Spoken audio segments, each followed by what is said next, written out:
Hello, আসসালামু আলাইকুম। কেমন আছেন আপনারা? একটা কথা হচ্ছে কি,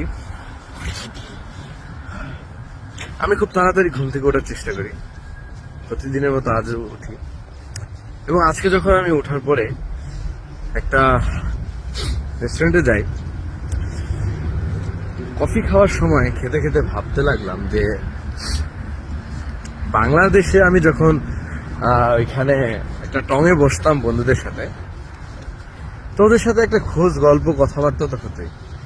এবং সেটা যে কতটা ভালো লাগে নিজের কাছে, এটা এখন অনুভূতি হয়, খুব পরিমাণে এটাকে ফিল করতে পারি। এবং আজকে একা একা লাগতেছিল মোটামুটি। তো একটা জিনিস হচ্ছে, একটা বয়সের পরে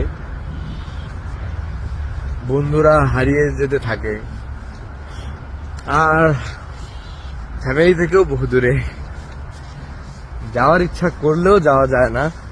একটা এই সময় চলে আসে, প্রতিটা মানুষের জীবনে এরকম কিছু কিছু সময় চলে যায় যেগুলো আর ফিরে আসে না।